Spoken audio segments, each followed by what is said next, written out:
ഇഷ്ടമോളെ ഇതാരോ വന്നിട്ട് നോക്കിയേ. ഹായ് സിബി മാമി. അങ്ങനെ സംസാരിക്കില്ല. ഇഷമോളെ ഇപ്പം എല്ലാം ഓക്കെ ആയിടി? ഇപ്പം എല്ലാം ഓക്കെയാണ് സിബി മാമിയെ. ഞാൻ വന്നതേ ഇഷമോളെ മാമിന്റെ വീട്ടിലേക്ക് കൊണ്ടുപോകാനാ. വേണ്ട മാമിയെ, ഞാൻ അവിടെ നിന്നോളാം. എന്താ ഇഷമോള് അവിടെയും ഇവിടെയും നിക്കാന്നല്ലേ പറഞ്ഞിരുന്നത്? വേണ്ട മാമിയെ, തൽക്കാലം ഞാൻ അവിടെ നിന്നോളാം. മോനെ എമ്മിനെ കിട്ടിയപ്പോ നല്ല കളിയിലാ. അല്ല ബേ, അവളെന്താ എന്റെ കൂടെ വരൂല എന്ന് പറഞ്ഞത്? ഇഷ നീ മാമിന്റെ കൂടെ പോണില്ലേ? എനിക്ക് ഇവിടെ നിന്നാ മതി അമ്മായിയെ. ഓളെ ഇഷ്ടാതാണെങ്കിൽ പിന്നെ നമുക്ക് എന്താ ചെയ്യാൻ പറ്റുക? അവള് വരണില്ല എന്നുണ്ടെങ്കിൽ ഇപ്പൊ ഞാൻ എന്തിനാ ഇവിടെ നിക്കണേ? ഞാൻ പോവാ.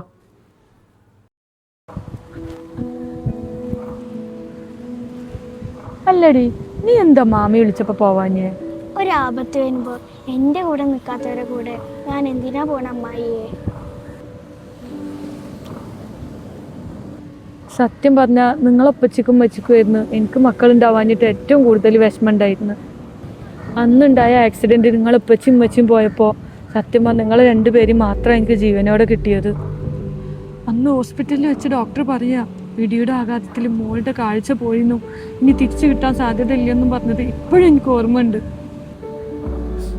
ഇപ്പൊ തോന്നുന്നു നിന്റെ ഉപ്പയും ഉമ്മയും എനിക്ക് തന്ന സമ്മാനമാണ് നിങ്ങൾ രണ്ടുപേരും.